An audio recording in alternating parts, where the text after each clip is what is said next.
Before 1971, every banknote you held in your hand was tied to gold, a real tangible link shining inside the vaults of central banks. But one day, in August 1971, in just a few minutes on television, U.S. President Richard Nixon ended centuries of monetary history. From that day on, money became nothing more than a promise, printed on paper. This is the story of the day money stopped being real.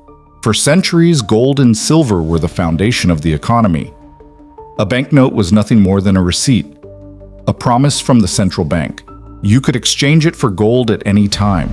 That was the principle of the gold standard. The result? Money had a fixed, protected value. Governments couldn't just print mountains of bills without consequences. But this system had one flaw.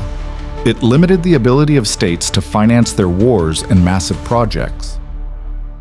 In the 1960s, the United States was spending recklessly. The Vietnam War cost billions.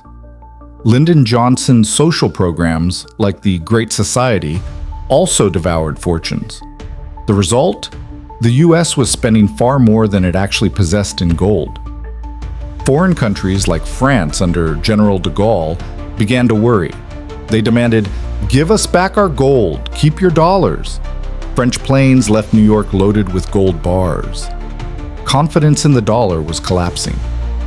On August 15, 1971, a Sunday evening, Richard Nixon addressed the nation.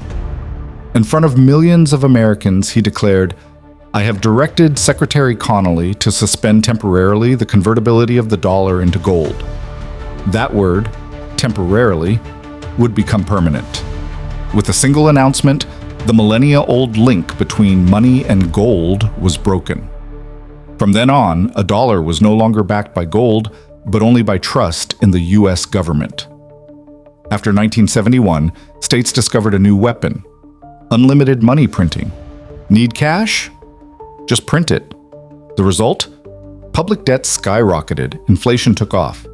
In the 1970s, oil prices soared, wages stagnated, and the world learned a new word: stagflation. From that day forward, money became nothing more than a political instrument.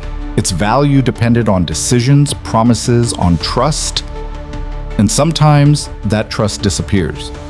That's what leads to the financial crises we still face today. 50 years later, we are still living in this world without gold. Global debts have surpassed $300 trillion. Central banks can create money with the push of a button. And citizens watch their purchasing power shrink year after year. Some look for alternatives, physical gold, but also cryptocurrencies, seen as the new digital gold. But one thing is certain: since 1971, money has no longer been truly real. So the question is simple. If your money is nothing more than a promise, what is it really worth?